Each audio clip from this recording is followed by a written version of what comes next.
안녕하세요. 제 나이 쉰이 넘어서 독수리 타법으로 사연을 써보는 날이 다 오네요.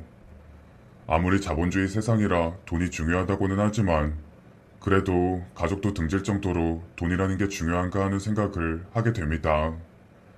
그리고 가족이 없는데 돈이 있다 한들 뭐가 더 중요할까요? 이번에 제가 신우이한테 겪은 일은 정말 제 주변 사람들도 이게 실화가 맞냐고 따져 묻기에 여러 사람들이 볼 수 있도록 딸아이 컴퓨터로 사연을 적어서 보내봅니다. 저는 선을 봐서 지금의 신랑과 결혼을 하게 되었습니다. 둘 다 홍기가 차 있었고 공장에서 생산직 일을 하고 있지만 그래도 성실한 신랑을 보고 결혼을 결심하게 되었어요. 만나고 1년 정도 있다가 결혼을 했고 신혼집도 마련하지 못해 처음에는 작은 원룸집에서 함께 생활을 했고 저도 다른 공장에서 2교대로 주야 근무를 하며 돈을 모았습니다. 양가 어른들이 부유한 편은 아니었기 때문에 결혼을 한다고 해서 뭔가 기대를 하기에는 어려움이 있어서 더 열심히 생활을 했던 것 같아요.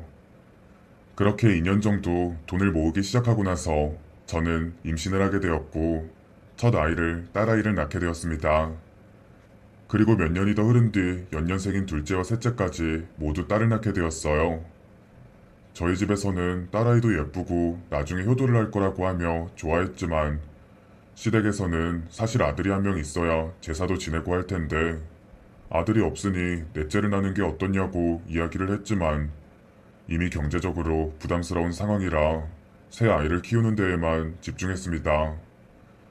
아이가 셋이나 되다 보니 저희가 원래 살던 집이 너무 좁아져서 원룸에서 투룸 그리고 쓰리룸으로 옮기다가 결국 아파트 청약을 해서 30평대의 아파트로 어렵사리 이사를 가게 되었습니다. 저희 시부모님은 환경미화 업무를 하시는 시아버님과 동사무소에서 업무를 보시는 시어머님이 맞벌이 부부였어요. 그리고 원래는 삼형제로 아주버님과 신랑 시누이가 있었는데 아주버님이 어렸을 적 사고로 돌아가셔서 실제적으로 저희 신랑이 장남이고 시누이가 있어요. 시누이는 원래 다른 지역에서 있다가 얼마 전 저희 지역으로 오게 되면서 친정집인 시댁에 자주 드나들었습니다. 시누이가 시댁에 자주 드나든다고 해서 제가 불편할 것은 없다고 생각을 했는데 막상 닥치고 보니 꼭 그런 것도 아니더라고요. 원래는 명절에 잠시 스치듯 마주치는 게 전부였기 때문에 시누이에 대해 잘 알지 못했었는데 점점 시누이와 부딪힐 일이 많이 생기기 시작했습니다. 평소 시부모님 생신 때 날짜에 맞춰서 잘 오지도 않던 시누이가 먼저 저에게 전화가 와서는 언니, 이번에 엄마 생신 때 어떻게 하실 거예요? 어머님이 좋아하시는 고깃집 있어서 거기 예약하려고요. 헐, 언니, 저희 엄마 생신 때 미역국 안 끓여줘요? 네? 어머님이 미역국 안 좋아하신다고 하셔서 저희 그동안 계속 외식했었어요. 이건 좀 어이없네요. 저는 저희 시부모님 매년 미역국에 음식해서 집에서 밥 먹었거든요. 근데 저희 부모님은 그런 대접도 못 받고 지냈다고 생각하니, 진짜 이건 아닌 것 같아요. 저희도 다 일을 하다 보니 매번 그렇게 하기가 힘들더라고요. 시간도 안 맞을 때가 많고, 핑계 진짜 듣기 별로네요. 제가 준비할 테니 그리 아세요. 그렇게 말하고 신우이는 전화를 뚝 하고 끊더니 그 이후 제가 하는 전화도 받지 않더라고요. 신랑에게 말하니 신우이가 원래 성격이 좀 톡톡 쏘는 그런 게 있다고 신경 쓰지 말라고 했지만 신경이 안 쓰일 리가 없었어요. 그리고 결국 시어머니 생신날 생일상을 차렸고 저희는 그날 집에서 잡채에 갈비찜에 그리고 미역국까지 크게 한 상을 먹었습니다.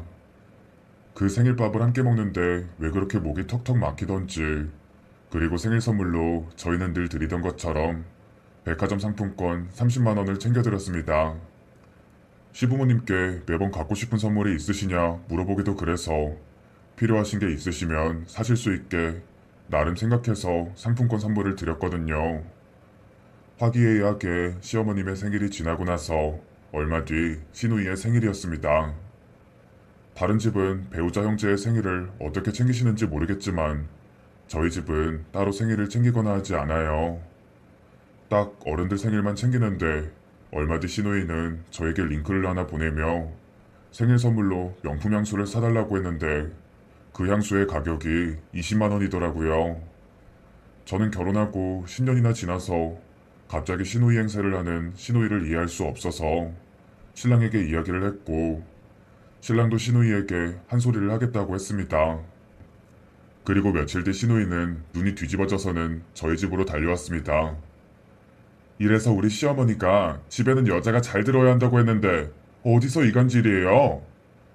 이간질이라뇨. 저는 그냥 신랑한테 이런저런 이야기한 것뿐인데 그게 이간질이죠. 사주기 싫으면 그냥 그렇다고 말을 하면 되지. 누가 보면 제가 시집살이라도 시킨 줄 알겠어요. 아니, 아가씨야말로 최근에 이사 오고 도대체 저한테 몇 번씩이나 왜 이러는 거예요?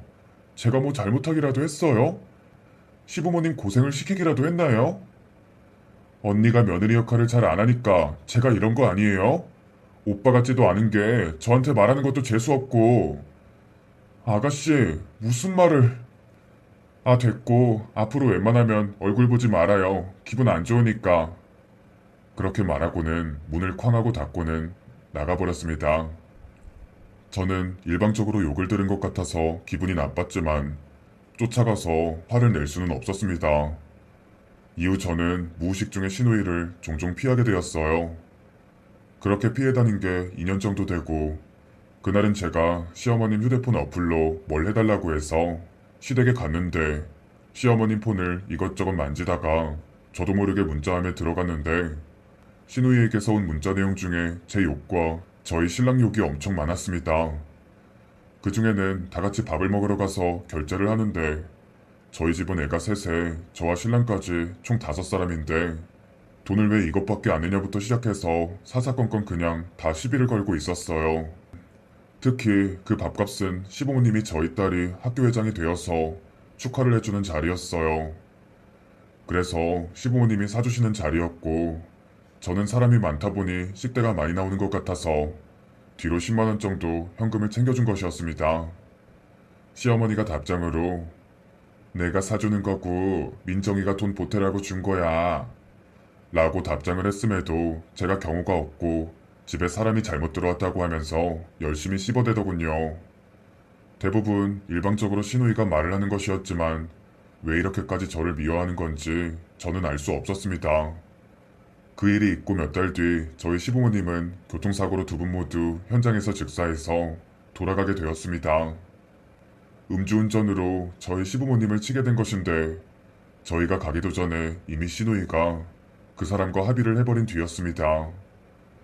어떻게 그렇게 쉽게 일처리를 해버린 건지 화가 나긴 하지만 시누이는 그게 차라리 나은 방법이라며 우겼고 어쩔 수 없이 저희는 급한 일인 시부모님의 장례를 치러드렸습니다.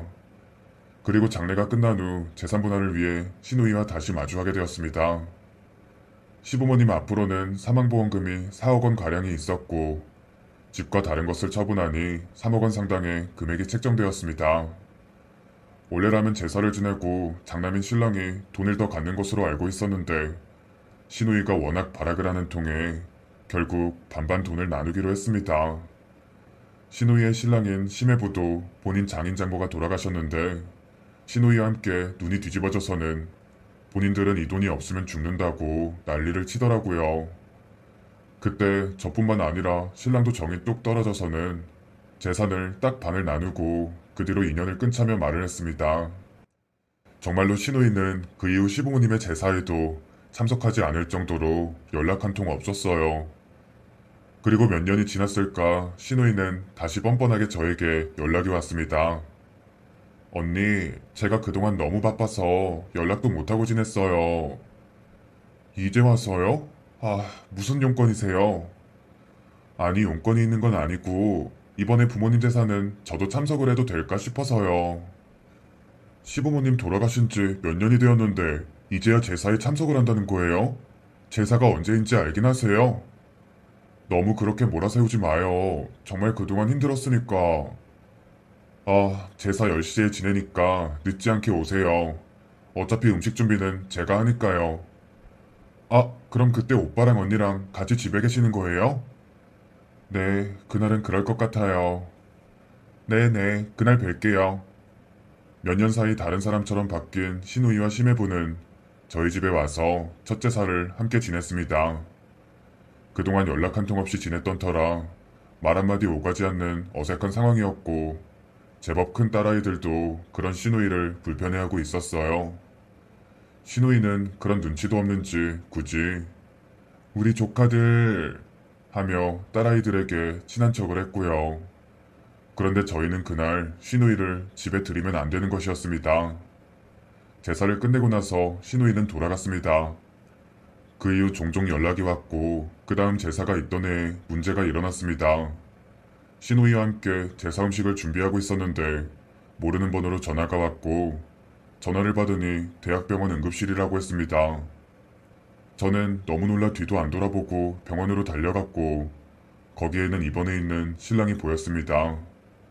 신랑은 두 다리에 깁스를 한 채로 누워 있었고 정신도 못 차리고 있었습니다. 자초지종을 물어보니 브레이크가 고장이 나서 교통사고가 났고 그 사고 때문에 다리를 찧었다고 하더라고요.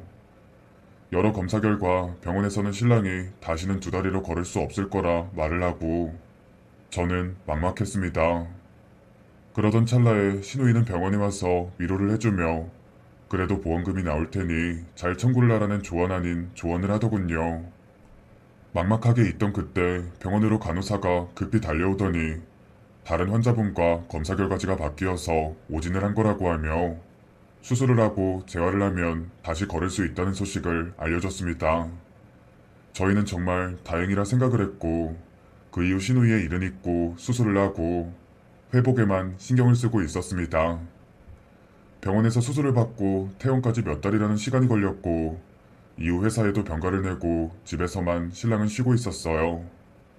얼마 뒤 시누이에게 전화가 와서는 저에게 신랑의 안부를 묻는데 저도 왜 그랬는지는 모르겠지만 신랑의 다리가 사실은 고칠 수 있는 걸 말하지 않았어요. 언니, 오빠는 좀 괜찮아요? 보험금 청구는 했어요? 아니요, 그건 천천히 해도 되는 거라고 해서 일단 장애 등급 받는 것부터 알아보고 있어요. 아, 장애 등급도 나오는구나. 너무 걱정 많으시죠? 요즘 왜 이렇게 집에 사건 사고가 많은 건지. 그러게요. 아가씨도 조심하세요. 네네. 언니, 혹시 저희 오빠랑 이혼하거나 그럴 생각은 없으시죠? 네? 그게 무슨 말이에요? 솔직히 저희 오빠 이제 장애인 됐으니까 언니도 힘드실 거예요. 그래서 혹시라도 이혼하고 싶으시면 오빠는 제가 챙길 테니 언니는 걱정 안 하셔도 된다고요. 아가씨, 제가 예전부터 말했지만 말 좀 가려서 해요. 그게 지금 다친 오빠한테 할 말이에요? 오빠한테 한 건 아니잖아요. 저는 같은 여자로서 언니가 걱정돼서 그래요. 그런 걱정이면 신경 안 쓰셔도 돼요. 저희 잘 지낼 거니까.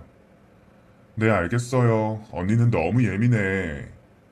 한 번씩 전화가 와서 화딱지가 나는 말만 하는 통에 저는 번호를 지울까 생각도 했는데 그러면서도 신랑에게는 전화도 안 하더라고요.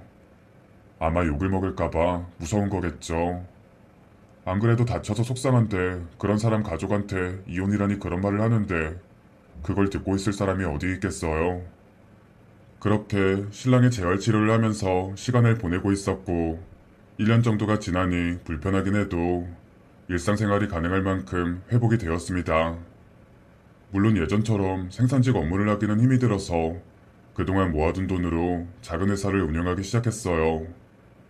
신랑은 전산 담당이라 거의 앉아있다 보니 뭐 일도 할 만했고 저는 딸들과 함께 택배 포장이나 다른 업무를 했습니다. 그렇게 느리지만 조금씩 저희 가정은 안정을 찾아가고 있었는데 갑자기 시누이가 전화가 왔습니다. 언니, 저희 오빠 장애 진단 받았어요? 그건 왜요? 아니, 저희 신랑이 일을 하다가 기계에 다리가 끼어서 아무튼 지금 수술을 하는데 잘 안 되면 장애 등급을 받아야 한대요. 어쩌다가. 오빠도 그렇게 하다가 수술하고 지금 걸을 수 있는 거 맞죠? 네, 그렇긴 한데 어떻게 한 거예요? 저희 신랑 못 걸으면 안 돼요. 그렇게 이야기를 하고 있는데 신랑이 제 전화기를 확 뺏어서는 전화를 꺼버렸습니다.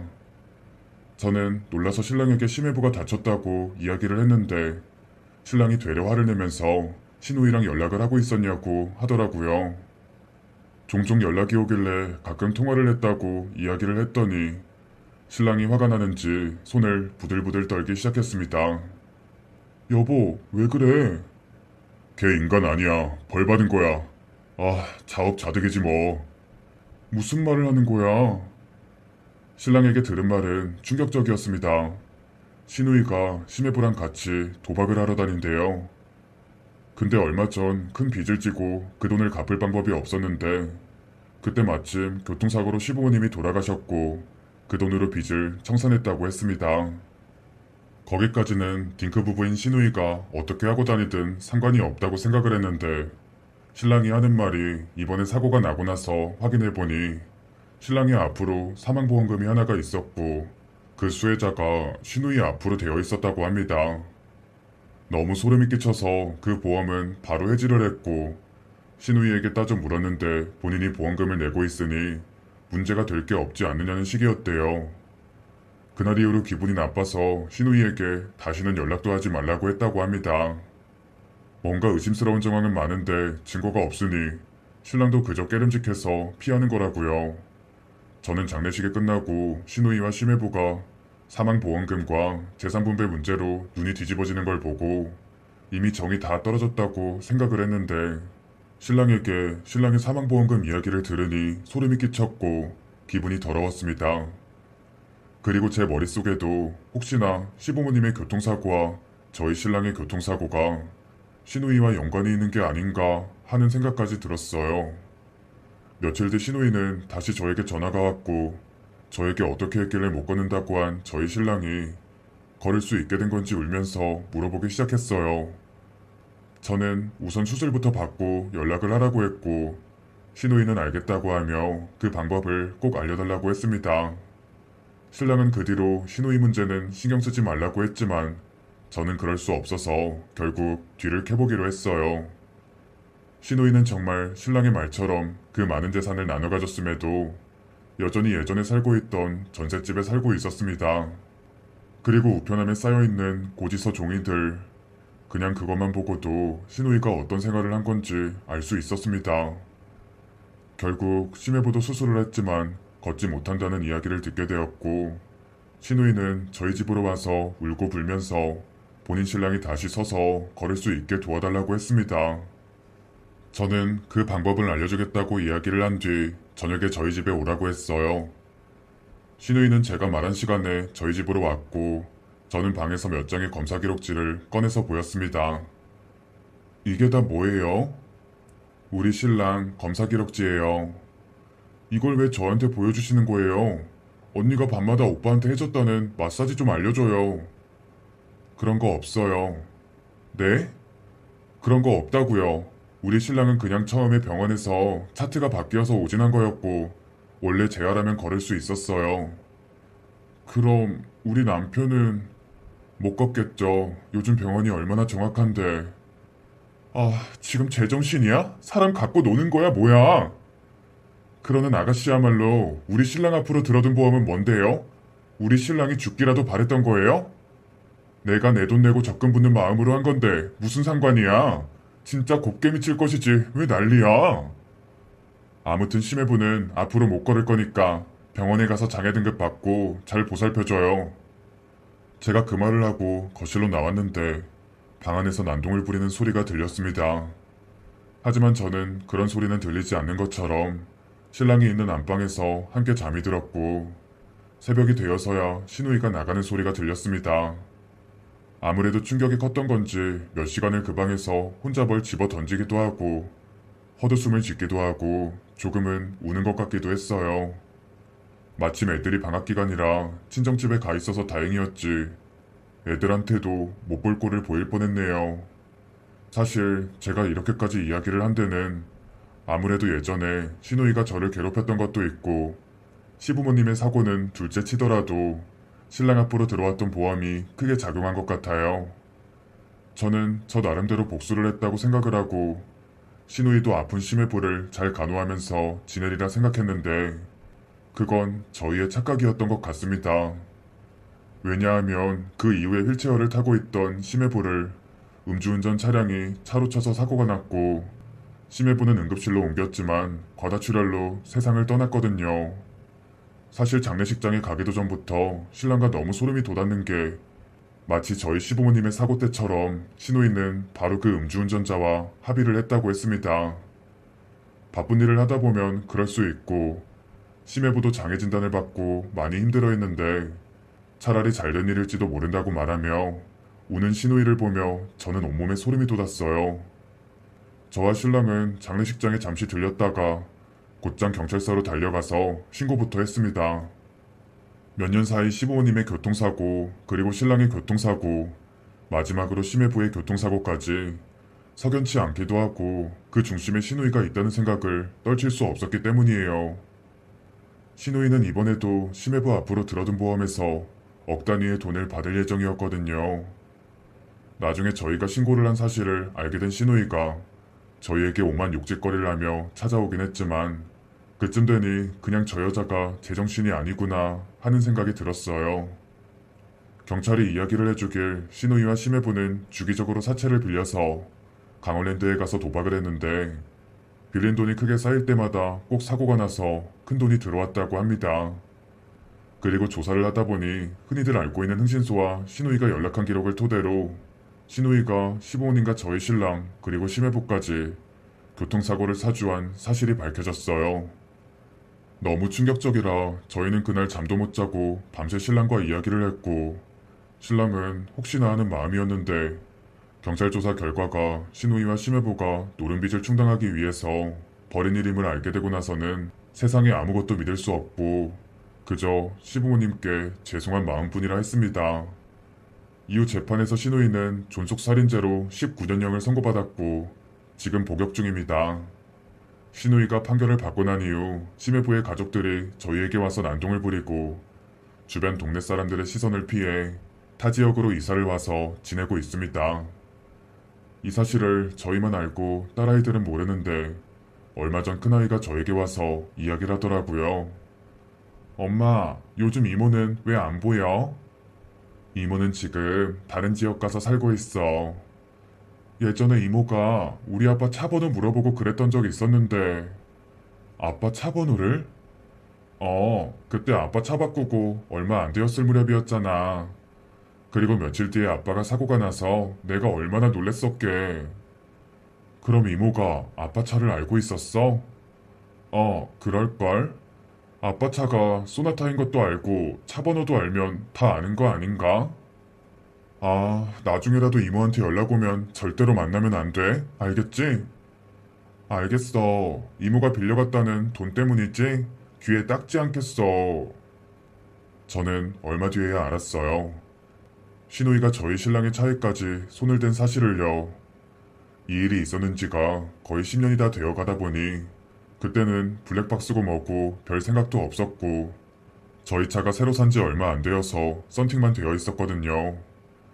그 일을 알고 나니 복역 중인 시누이가 더욱 무서워지고 나중에 시누이가 출소를 했을 때 다시 우리를 찾아오진 않을까 많이 걱정이 됩니다. 물론 이제는 너무 오래전 일이라 딸아이의 말뿐인 상황이지만 저는 어쩐지 시누이가 재판을 받은 죄 외에도 더 많은 죄들이 묻혀있지 않을까 하는 생각이 들어요. 이 이야기까지 신랑에게 하기에는 신랑이 너무 힘들어할 것 같아서 직접 하진 못하겠고 여러 사람들이 들으시는 이 채널에 사연을 보내봅니다. 제 기준에서는 어떻게 돈 때문에 부모와 형제 그리고 신랑까지 그렇게 할 수 있는 건지 이해가 잘 되진 않지만 신랑의 말을 들어보니 시누이는 예전부터 다른 사람을 잘 이해하지 못하는 그런 부분들이 있었고 늘 본인이 잘 돼야 하는 강박 같은 것도 있었대요. 그러면서 타지로 시집을 가서 시집살이를 모질게 당한 건지 저에게 보복 심리도 있었던 것 같고 경제적으로 어려우니 이런 일을 벌인 것 같은데 아무리 이해해보려 애써도 일반 사람들은 이해할 수 없는 성향의 사람이라는 생각이 많이 듭니다. 저는 오늘 이 글을 마지막으로 이 이야기도 더는 생각하지 않으려 해요. 이제 시누이가 출소를 하려면 약 9년 조금 덜 되게 남았는데 시누이가 저희를 찾아올까봐 아직도 무섭고 출소를 하기 전에 다른 지역으로 한 번 더 이사를 가볼까 하는 생각도 들어요. 가장 친하고 의지하고 믿어야 할 가족이 어떻게 이렇게 무서운 존재가 될 수 있는 건지, 이런 형제를 둔 신랑이 더욱 딱하다는 생각이 듭니다. 긴 글 들어주셔서 감사하고, 혹시 시누이가 출소를 하고 나왔을 때 저희 가족에게 해를 입히지 않을 그런 방법 같은 거 아시는 분들은 조언 부탁드립니다.